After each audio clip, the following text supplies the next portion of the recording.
Hello, everybody, and welcome to our Fatal One special. How are you players doing today? Great. Perfect. For those of you that don't know what this is, which should be almost all of you at this point, we're going to do a recap of Fatal One. We've done 10 episodes, 10 runs, and it's time to kind of have our three most experienced players, each of you have 3 appearances, I believe, come through and tell us what we know, what we don't know, what we've learned, what there is, what still needs to be figured out, and anything that might be related to Fatal One. So this is kind of like your recap of the past 10 episodes that should bring you up to date on the current everything. So I'm going to be quiet and let you guys talk. Sure.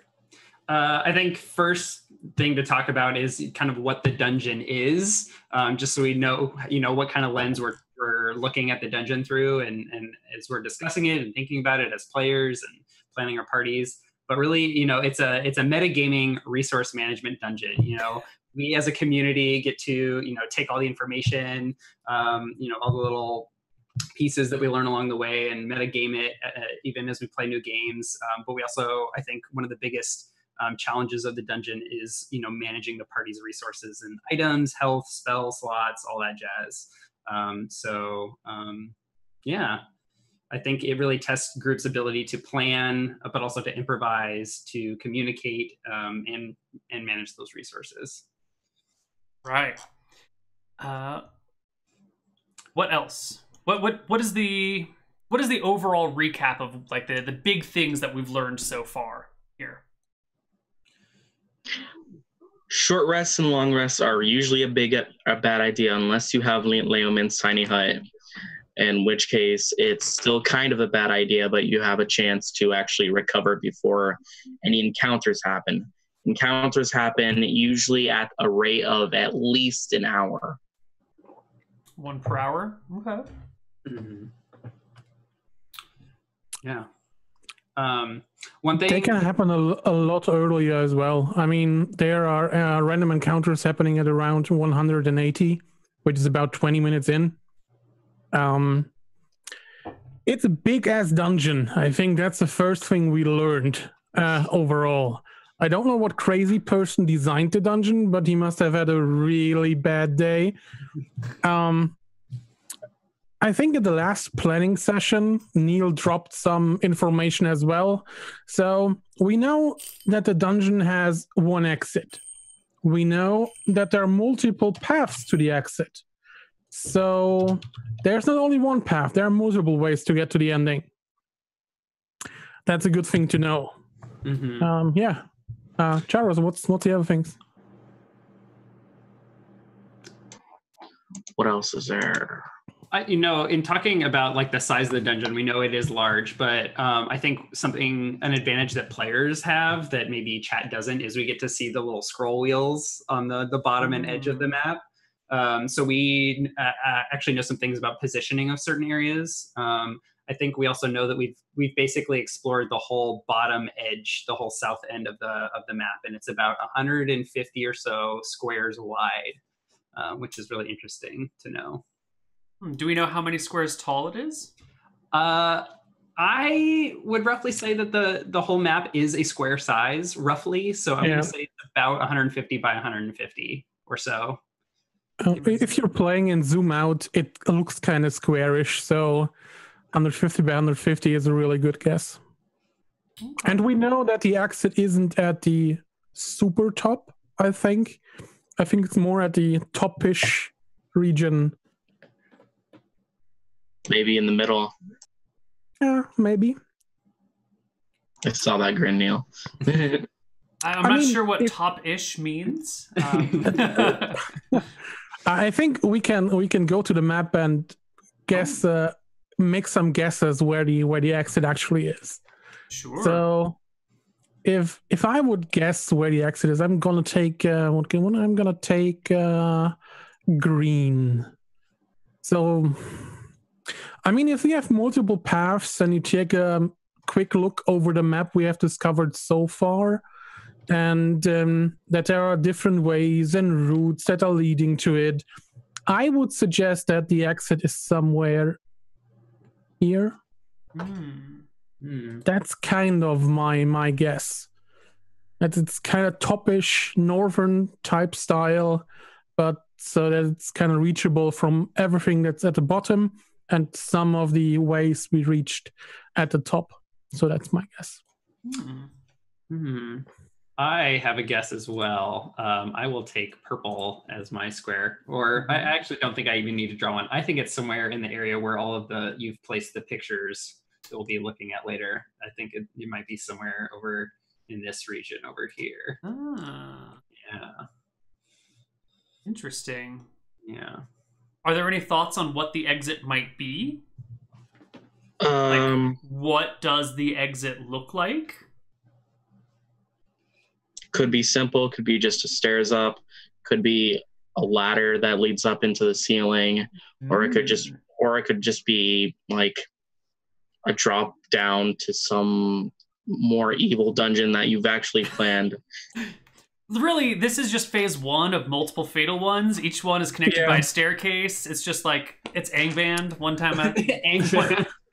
The exit is a small door which you open and Angband, but 20 times worse. Down to level 2, to fatal 2. So there's like 1,000 floors. Yeah, that's it. Well, we know there are many exits, down in a fire pit, at the tip of a blade, dragon's fire breath. Yeah. Yeah. So getting screamed at by a banshee. There are many. How would we like to go forward in this? I think you guys have a document that discusses things, kind of organizes your thoughts. Yeah. Right? I think Charos and I were going to kind of take the chat through kind of the 3 different kind of areas that have been explored so far. Let's talk about those. What do you have for us? You want to take the west area, Charos, since you've explored that area and some of your parties? Sure, you want me to start? Yeah, go for it. All right. So basically the west area, at least if you go from the starting area, is just one long hallway, and assumingly there isn't always any random encounters. We haven't discovered if anything will go in there at this point in time. The only thing that's ever been there was a Formian giant, but that was because I think it was just a random encounter, but not like placed there. Once you go through the door here, there is a grouping of kobolds with a ballista at the end. So if you were to take this pathway into that area, you're gonna get screwed up because it's a ballista, right? If it hits. If it hits. Luckily, our group was pretty lucky, and we managed to dodge all damage. Another option that would probably allow you to avoid the ballista is going north and then immediately heading west. But I'm not sure if that door is locked or not. They are locked doors. They are locked doors. In my party that went north into the random encounter area, we found that those orange triangle marked areas, those are locked doors. So we actually had planned to attack the Hydra, and our entire plan was quickly thwarted. So, Speaking of the Hydra, I don't think it's actually necessary to attack it because, unlike most monsters, I don't think it can go through the doors. So if you had like a warlock to Eldritch Blast it out of the way, you could just like completely avoid it if my assumption is correct. I don't know. I think a 6 intelligence manticore or a chimera managed to open a door in the last run. Yes, I think it did.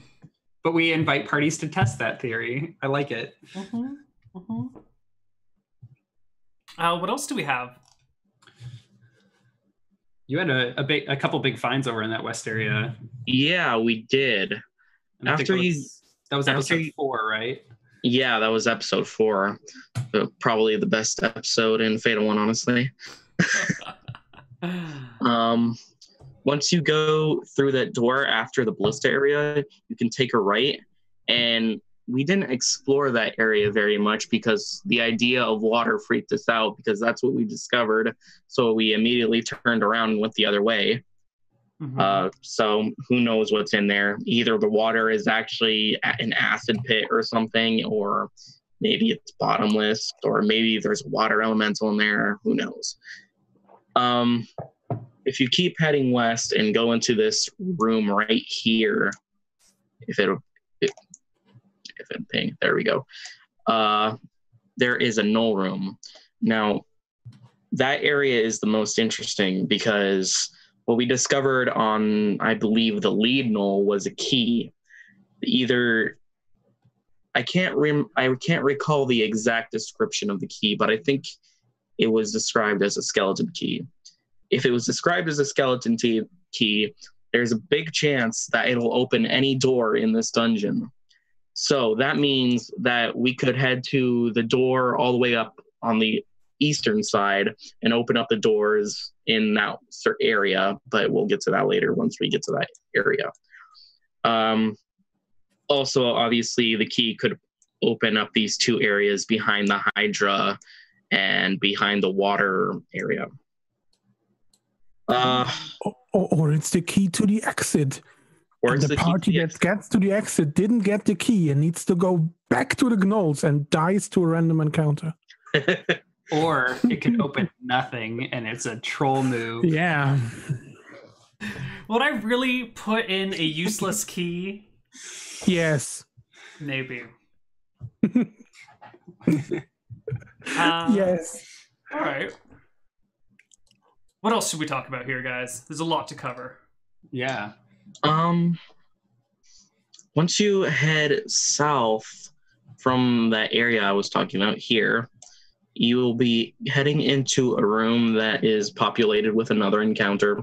Doesn't seem to be anything suspicious. We haven't investigated that area too well, though, because the rolls were terrible no matter what I did with those stupid investigation checks. At that point, you head north into an area that has fire traps. As far as I'm aware, there's really no way to get past it besides jumping or floating over the blocks that are trapped. After those traps, there is a statue.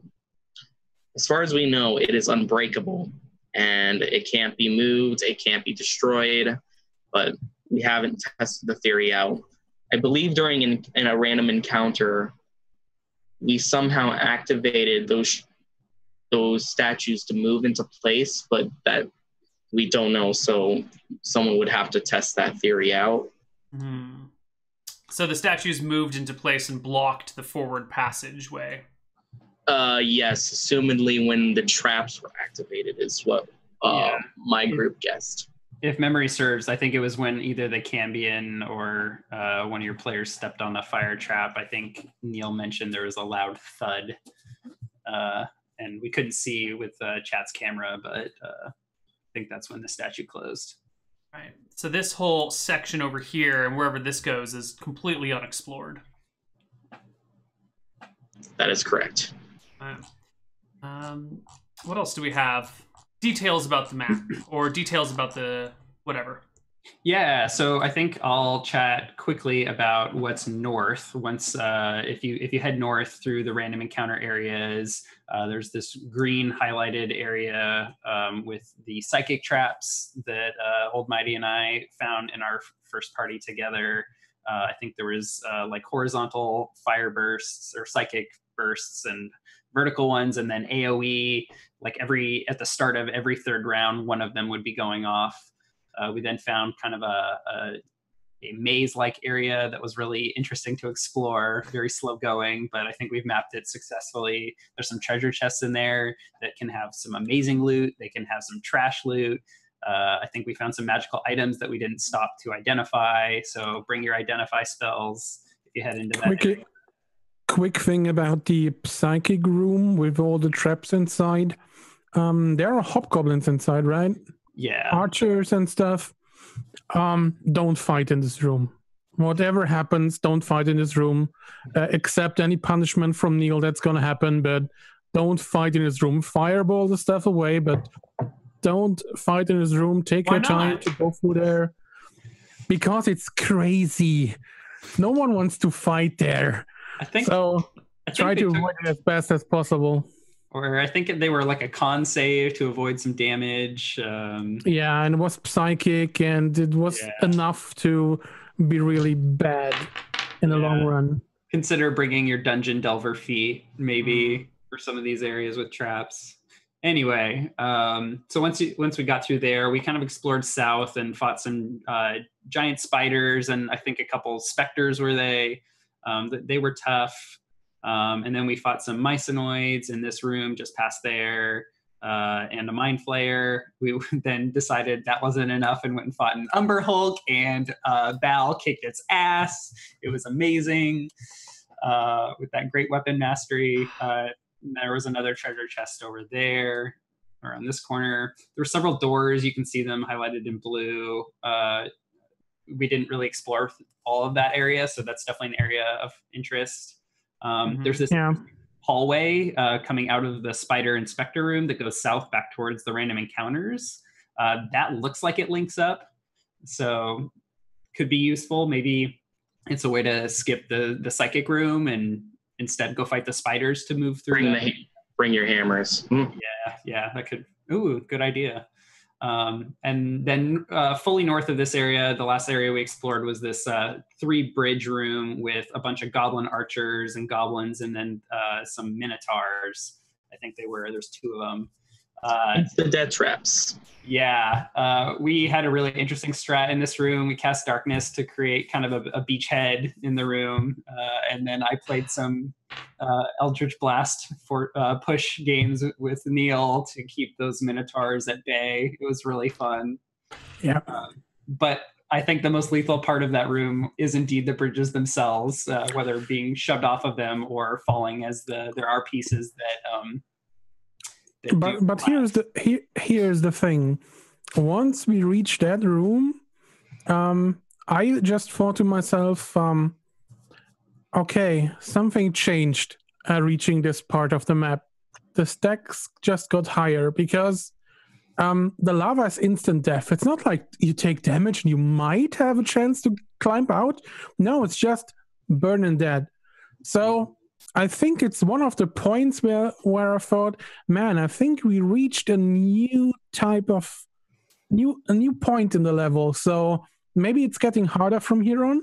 We're kind of near something, but yeah, some group needs to explore that. Yeah, so bring your. If only someone would have opened the door, man. Who was the idiot who just died? Damn it. Yeah. So I don't know, bring your ropes to tie off in case you do try and jump. Maybe, I don't know how far the lava, how far down it is, but maybe if you miss, you can pull yourself back up, or bring fly spell or Tensor's floating disc to shuttle people across. I don't know. You could try web spell as well. There's a lot of ideas. But high strength, high dex to get good jumps. Yeah. Just take a dip in the lava. It'll be fine. Again, it's one of the exits to the dungeon. The lava. Anyway. Can we talk about the maze room with all the rust monsters and an efficient path to go through it? Yeah, so there is indeed a path to go through without any encounters. You do, however, forfeit grabbing treasure chests, but it may be worth it if you have a party with lots of metal armor or weapons that are not magic. Yeah. I mean, the 4 treasure chests look really interesting. The one thing to consider, though, is first, how many resources do you need to burn to get the treasure chests?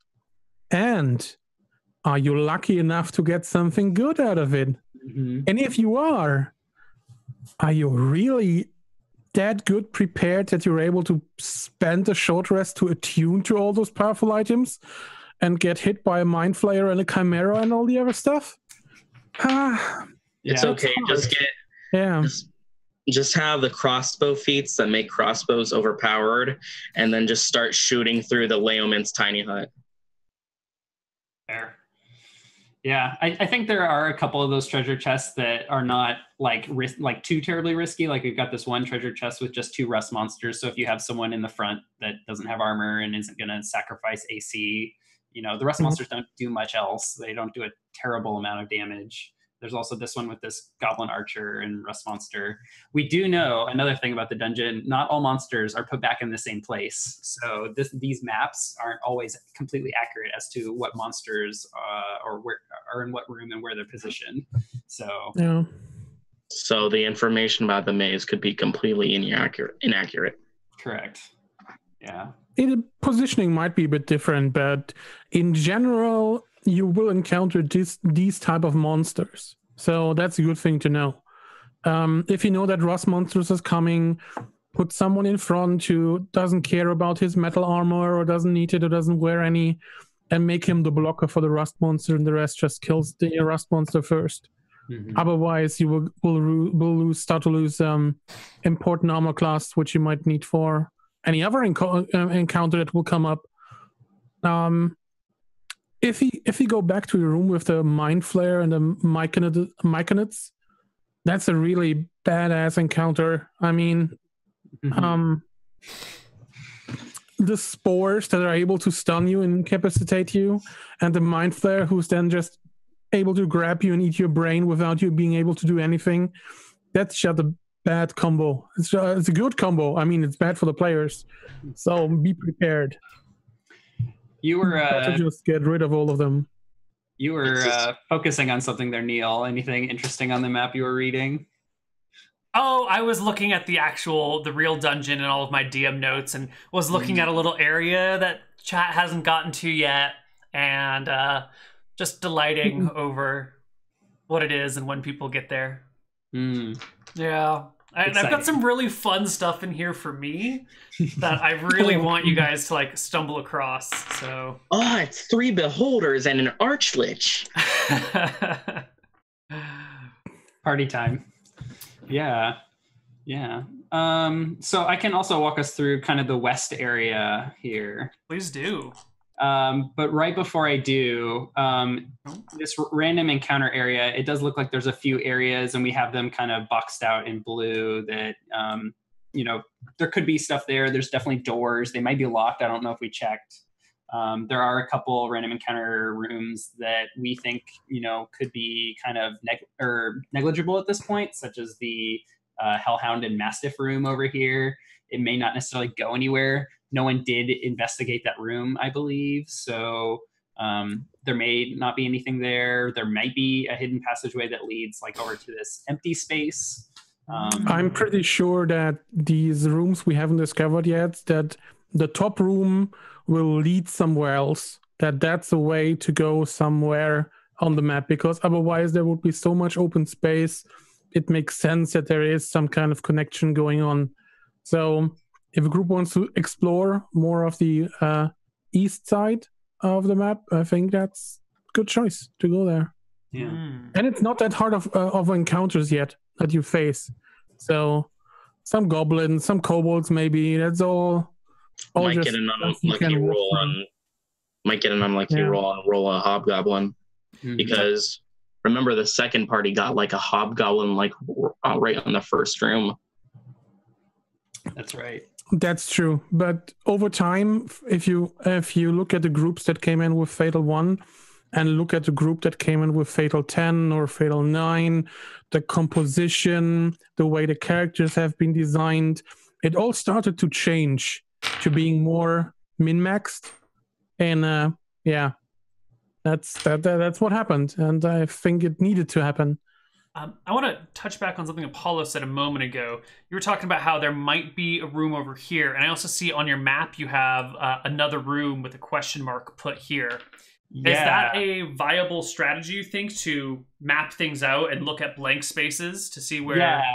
So this is something that actually I think we have on our sheet to talk about later. We have a couple things we're going to share our opinions on, and that is, investigating rooms to see if we can find, switches, passageways, more hidden messages. But I mean, from what we can tell, you have densely populated this map. There are a lot of rooms crammed in there. There's a lot of doors placed really close together in some areas. You're packing it in there. So when I see empty space, like spatially, I and ha at it. I mean, this room here, where I'm just pinging the brown ping, the ping of poo. I don't see it. Where is it? Here. Ah, there. Okay, found it. That's the perfect example of there must be something. We just were not able to find it. That's an example of, I mean, no one else would go and just put a dead end there. I mean, you would, Neil, because just to fuck with us, but I mean, it would make sense that there is some kind of hidden passage to shorten the way. That would really make sense. So looking at blank spaces from time to time isn't a bad thing, Yeah. But something else we've found is that, and I'll get to this when we talk about the west area, which is very interesting. But there are portals that take us to rooms that are just there by themselves, from what we can tell. I mean, we've investigated 2 of them: the Goblin Room and the King Room. They were like a 10 by 10 area. Just by itself, we investigated it, and all we found was a message. But there could be even smaller rooms hidden in those tiny areas that have empty space, from what we can tell. So there may be more portals. They may take us to small rooms with treasure, monsters, nothing. Who knows? In Fatal 10, just because you pointed it out, in Fatal 10, you went through portal. I think portal number 4. It's on your map, where you had all those locked doors. That you couldn't open that go to the west. These might all be small rooms with some kind of portals in it. Who knows? Because they can't be that big. If you look at the map, they're tiny rooms. They're like 4 by 4, 5 by 5, and you don't cram 10 monsters in there. So it might not be an encounter room, but just a room to bring you to another portal to jump around. So, or to jump you to a chest, to something hidden. That's a viable thing, a viable yeah. Why don't that's the word. Walk us through the whole west area, and then we can start to talk about that. Sure. That kind of area, because it is really interesting, and there are some things Neil said when our group got there that I wanted to talk about. And by west, you mean east, right? With all the portals and everything? Oh, yes, my mistake. The east area. Yes. So from the starting location, you go east, and immediately we find a really interesting room, the anti-magic room, or the first treasure room, as it might be. And we know a lot about this area. We know that if you touch the treasure or altar on the north or south side of it, it collapses the ceiling, which just caves that area in. It does a lot of damage. It's a really high dex save, if at all possible, to clear. There's some theories as to whether or not there is a DC for it. I believe there is, because why would you make a DC check if it's just going to? At one time. Sorry for interjecting. Go for it. But at one point, Neil did say, like, when someone rolled like a 21 or something, that so close. Either. I mean, he could be lying, but I could be taunting you. Could be. I don't know. I don't know if Neil rolls like that. I haven't watched him for a long time, but anyway, I mean, we've seen groups just try and make the straight DC check or the dex save. We've seen groups try and finesse a little device. I've got some ideas. Groups could try to grab that stuff. There's the you could shoot it off of the altar and try and push it, before the ceiling collapses on it. That's a really safe way to test it. You could, I don't know, like tie a rope to one person and have everyone use the help action to pull them. Maybe gives them advantage or a bonus or something. I don't think that part would work, because when one of my parties tried to hook it with like a spear, and we like yanked it as fast as we could. It just didn't work. And, but some important things we do know is that it really hurts, and it takes a lot of time if you do fail the check and you do get collapsed on. It takes a lot of time to dig you out, and it hurts a lot. So be careful. Like most classes will die hurt. Yeah, so be careful with that. I think a couple barbarian classes tried it, and that was the only reason they were still alive. So, All right. but yeah, go for it. I like Neil a lot, Oh god. but if you design a dungeon and the first room people can walk into is a room which might contain 2 magical items, do you really think that this is not something like a troll room? For me, that's the obvious troll room. It's like, oh, they will try to get it and it will die 12,000 times. And he's just rubbing his hands and smiling like a little child when he designed it. That's the typical troll room, man. I don't think you can get anything out of it. And if you're able to, it will just be mundane items. I think I remember specifically when he was making the dungeon, Neil was like, oh, this is going to be so great and funny.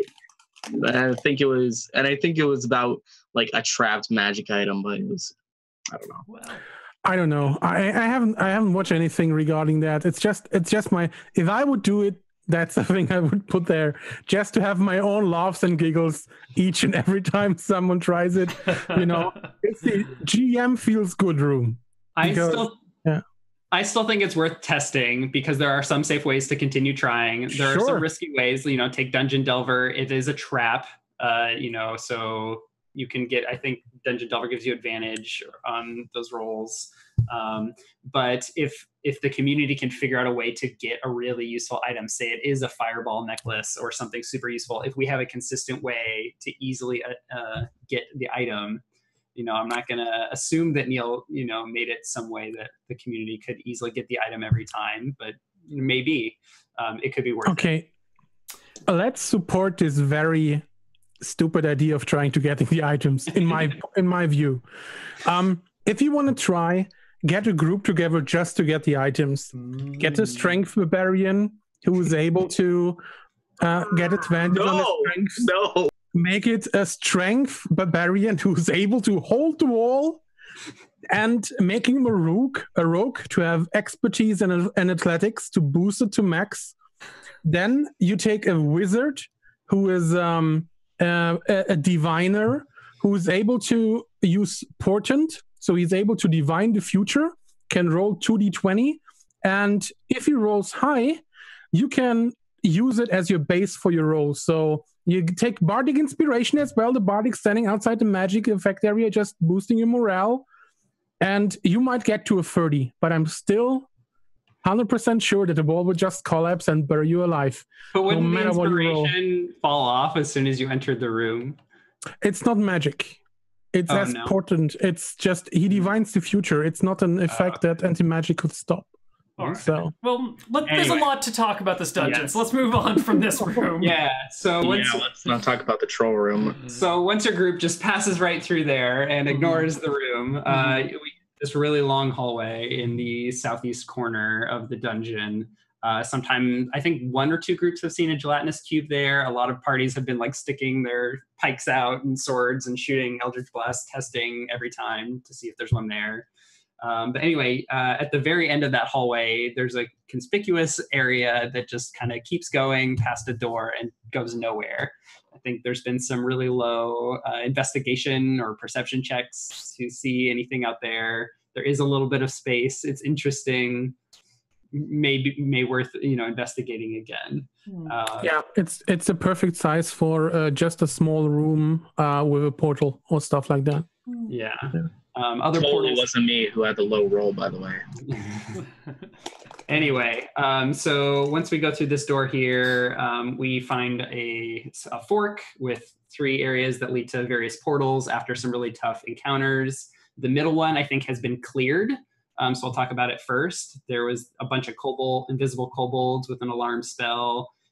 Through those 2 portals up there are some tough fights with elementals, and I don't even remember what the other stuff were called, and Azure and some mud mephits. Anyway, we found the words goblin in one room and the word king in another, which invites speculation as to who the final boss of this dungeon might be or who created it. Anyway, I'll keep moving forward quickly through this stuff. Over on the right side, the Banshee and Mummy Room, very, very feared by many parties. One of my parties just wanted to min-max the shit out of making sure that Banshee whale would not kill the party. We spent 4 spells on it to make sure that wouldn't happen. And then the Mummy Rot still hurts. But anyway, I think those portals are also portals that we don't need to go through anymore because it's all cleared. There's some speculation that maybe the large letter room needs more exploration, but I did get confirmation from Neil earlier this week that the grid is actually a 36 by 36 grid, and all of the letters continue slanting as you go down rows. So when you look at that code analysis Excel spreadsheet or Google Doc that's out there that has all of the code, and it has been confirmed by Neil. Can I get a nod or a verbal affirmation from you, Neil? Thank you. Yes. There you go, chat. Confirmed. So those black puddings were tough, but quick point of order. I'm just confirming that this code continues. I'm not confirming that there's nothing else in that room.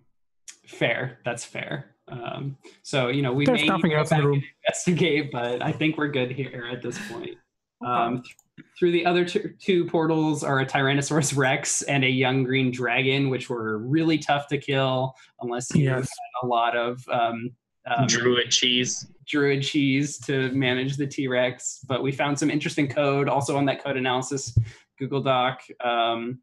Something I do want to point out, I noticed that these codes were found in rooms that have pillars and a tough fight. So it may be worth going back to other fights that had pillars in those rooms and investigating those rooms to check them out. Just kind of a wild card speculation I have. But let's get cracking on Reddit and shit to figure out what these codes mean. Both of them have the exact same pattern of words, like a 2-letter word and a 4-letter word and a 3-letter word and a 2. So they may actually be saying the same thing, but with a different cipher. So interesting. Going back, the third room, the third fork goes to the carrion crawlers. If you're going to fog the room, maybe just go through it. I tried to tell my party, just run through it rather than the annoying poisonous snakes and shit. Either just kill them or fog it and run through. We haven't seen monsters from rooms come follow parties through the portals. We have seen random encounters follow parties through the portals or just appear on the other side of the portal. Charles, did you have something to add? This may not be viable information, but when I Eldritch blasted an orc through one of the portals into the green dragon room, he did come back through the portal to come fight us. Oh, interesting. I must have missed that. So perhaps you do need first episode. Okay. I'll be honest, I haven't gone back and watched the first episode in a while, so good. That's good to know. So maybe don't fog the room and run through it. Maybe just kill them. Anyway, through Portal 4, I think the most interesting portal at the time because there's a lot of unexplored area up here in the northeast side of the dungeon. Just a quick thing. These are carrion crawlers. They can't open doors, so you can fog the room, run through, and just close the door. Fair. We'll see. Those low-int creatures and their little hands. Small hands. Yes, small hands. T-Rex, open door. Are they bright orange in color? Sure. So Portal 4, it is a one-way portal. There is no way back. It just dumps you in this little area over here. Neil, have you taken the camera there? You have. I have, yeah. Cool. So south of there is a bunch of Gazeri monks in a really tiny room. They crushed a party, unfortunately. One of those party members got invisible and ran north, which hit an alarm spell. I think all the doors leading out of here hit an alarm spell that maybe break invis and other spells. So be careful what you have equipped going into here because it might decast it or dispel it. But going north, we have some doors and unexplored areas. One of the most north one to the west is locked. That's where that party member died that had ran away from the monks. Fatal. Place for a possible use for the skeleton key. Yeah, it could be, definitely. It's a skeleton key because they still can't remember. Yeah. And the last episode, the party went over here towards the far northeast corner of the dungeon found a bunch of doors, some annoying, some locked, some were metal, some were wood, I believe. We'll have to maybe look back and see if Neil explained what each door was. Definitely ask in future groups, use that passive perception. And then we found this interesting portal 7, which was a sort of one-way portal as well that led us to an area down here that was physically located just above all those other 6 portals in the southeast side of the dungeon. Physically, all of these areas here in this red box are around that area, not accurately mapped, but very close. Portal 7, if you go back through it, actually dumps you at the Portal 4 outbound dumping area. But that party didn't make it very far. We hit a random encounter, and the party was split at the time, which actually created 2 instances of the random encounter. Another interesting thing you learn. Don't do that. Yeah. So that's kind of the dungeon. When our group in the 10th episode got to this area, Neil did make a comment that not a lot of parties had spent time investigating rooms. So that may have been a clue that we need to be doing that more. It also might be a huge troll, like all of those doors. We don't know. Maybe we should investigate. These doors are great over here. Just watching you guys, like, all right, who's gonna go through the door? Like prepping all the door, and then behind is just like another door. I got a lot of joy out of watching you guys struggle with that, personally. Good. I'm so glad. I had a thought. I don't know. This is completely unfounded, and I don't know if it's accurate.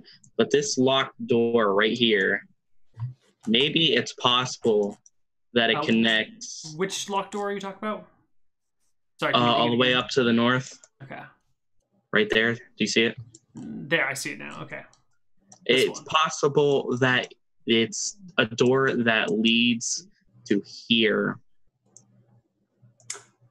Possible, but That leads to where? Can you ping that again? I'm sorry.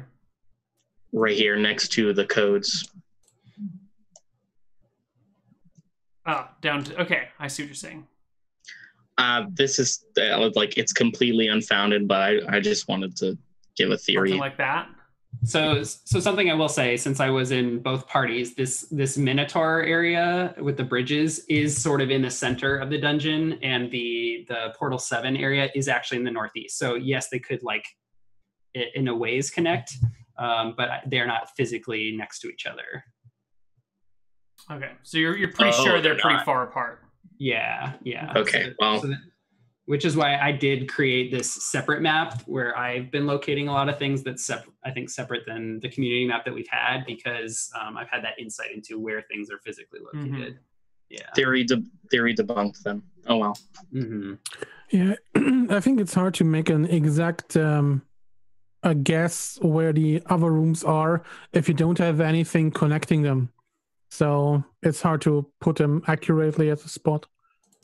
Just guessing it. Yeah. Great. So is that it for the layout of the dungeon as we know it, or are there any other little bits? Yeah. So there was actually one thing I wanted to wrap back around to, and that was Old Mighty, you kind of mentioned that with all these tiny doors up here in the northeast, there could be tiny rooms there. I definitely think parties should try and burn or break the doors down, or get the skeleton key and try and unlock them. But also near the Minotaur Bridge, just to the east of it, there's all these doors we didn't explore over here. You see that ping there? Mm-hmm. Yeah, so it looks like this door just below there, and this door might also be connected. And even this door up here might run parallel to the Minotaur room, so it might be a way around that fight if your party isn't designed to handle that. So just, be aware spatially.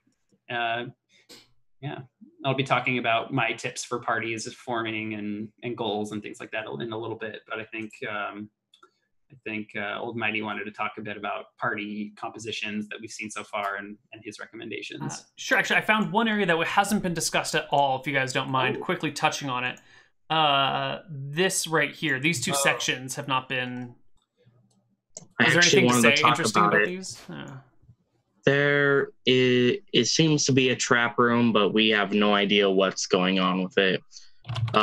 As soon as the person who entered that area got in there, statues on each side of the room closed in on them and essentially made it impossible to leave. So either there is no way to go through there, or there's like some spell we could use, like possibly Shatter to destroy the statues, or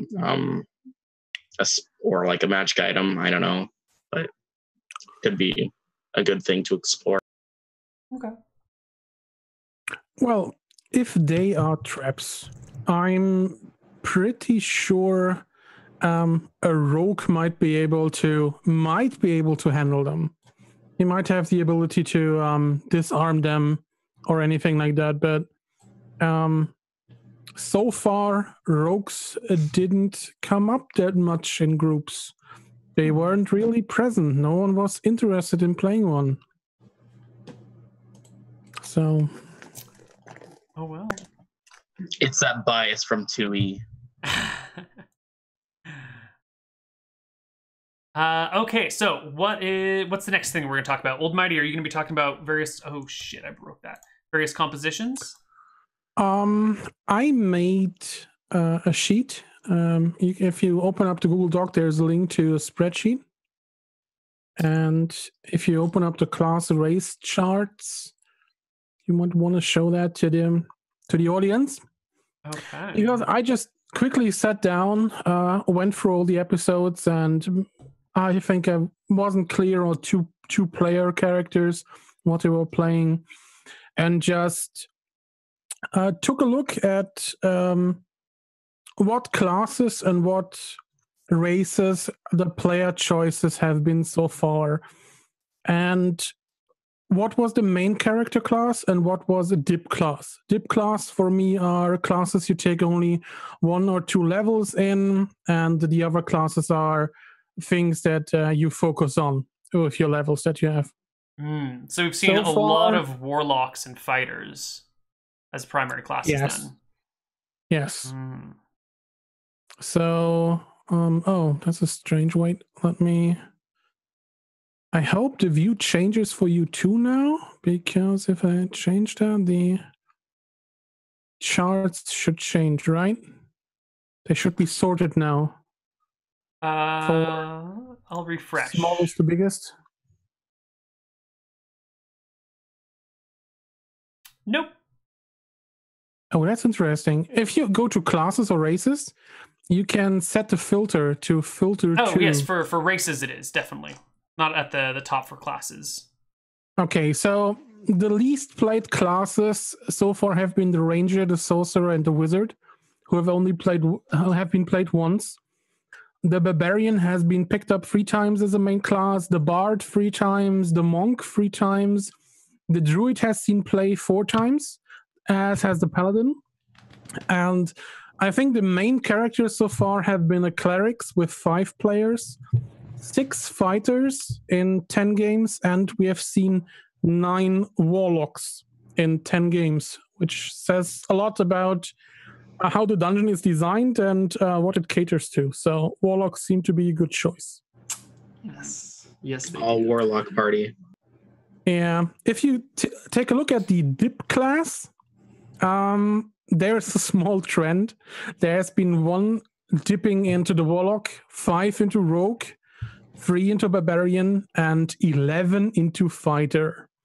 And the reason 11 dips into Fighter have been coming up as of late is because of the ability to have a high armor class and the ability to maximize your starting gold.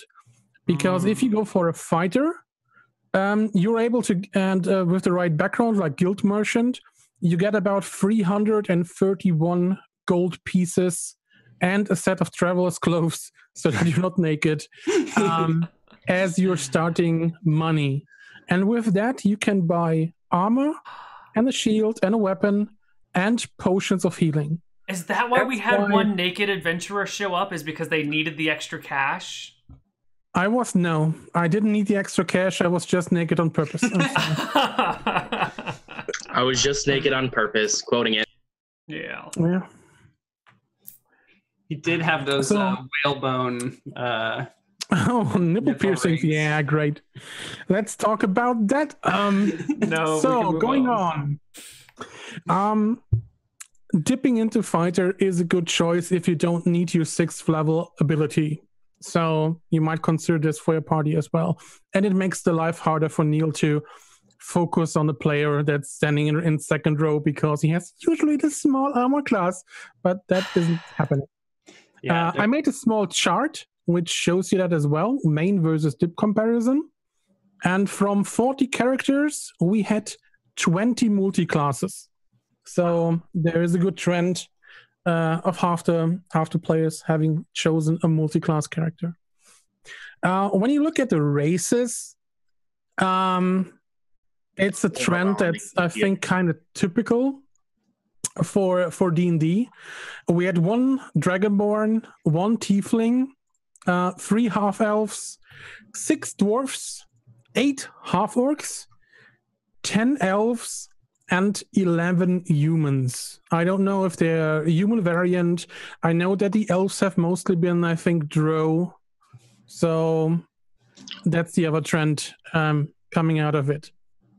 I think a good percentage were human variant for that extra feat. Yes. If you go fight or anything, and you need 2 feats to be able to build your character, it's a good choice to pick just a human variant. So that's that. I personally think that there are a lot of nice feats you can pick up for your group. There are some feats that have been quite essential for the last groups. The healer feat is a great feat to be able to heal out of combat or to pick people up. Because it heals you for 1d6 plus 10 at our level. 6th level character, 1d6 plus 4 plus a character level is 1d6 plus 10. Okay, it's only once, but being able to heal everyone for that amount of health, and you take about, I don't know, let's say you have 10 potions of healing, that's a good amount of out-of-combat healing you don't need to waste your spell slots on. And spell slots are rare. Because you won't get them back because of the short rests and long rests. Every time you waste in this dungeon will bite you in the ass. That's a given. Yeah. Just for a little bit of math there, 4 uses of that healing kit is 54 HP recovered if they're all used perfectly efficiently and they all roll average. That's pretty bomb. That's like a whole player. Yeah. It's a lot. I'm not going to get anything away, but the next party we're playing, I submitted it to Neil. We have 14 healing potions with our group. I didn't even look at the healing potions. I just saw that you're all warlock fighters. Level 1 fighter, level 5 warlock. A whole party of them. I want to tell a little story as an aside, if I might. Please. When I started playing D&D right before I started watching Fatal 1. Like, I played 1 session and then watched Fatal 1, and then my second session of D&D ever was Fatal 1. And it was because I watched I watched all the episodes, but episode 4, Deldritch, I was like, oh, Warlock looks really cool with that Eldritch Blast. I want to play that. And then we were forming our party and we're talking like, oh, well, we really need, a tank. But Nick really wants to play a Warlock. And I was like, well, why don't I just take this pack weapon and, maybe level 1 fighter, and maybe I'll be better than just a level 6 fighter. And Old Mighty was like, wait, let me do some math. And we found that a level 1 fighter, level 5 warlock with pack weapon, great weapon mastery, heavy armor mastery, is just such a sick tank. It's gross, and we're going to see 2 of them here pretty soon. I think the funniest thing that to do with warlocks is just to hand your packed weapon away to a fighter, which is what my fourth party did. I think I don't know who did it first. Someone did it first, but it wasn't me. Maybe it wasn't me. I think I did it when I played a ranged warlock as well, but we realized, oh shoot, I need to be getting next to that weapon because you have to be within 5 feet of it every 1 minute or so. Yeah, or it'll disappear, which is fine, but you'd rather keep it up. So just gotta keep careful. Mm-hmm. Some other things about party composition, just as a quick thing. if you sit together and design your party and want to go into the dungeon, either you have an objective, you say, okay, we have that goal. We know that there are these small rooms, we want to get into the small rooms. Design a party to be able to do that as effective as possible. If you want to go out and explore, make a party that's ready for exploring. I don't know if you will see any party soon that is able to exit the dungeon. We might not. So try to stick to a dynamic group that is able to act together and accomplish something together. Mm-hmm. That's quite important, because I don't know. I'm one of those guys that sits there and thinks about groups and what kind of classes would make sense to put into the dungeon. So this four-man warlock group is all my stupid idea. So you have to blame me, Neil, for that stuff. I like to do that. And if you have someone in your group who is able to do that or who likes to do that, let him do it. There's nothing wrong with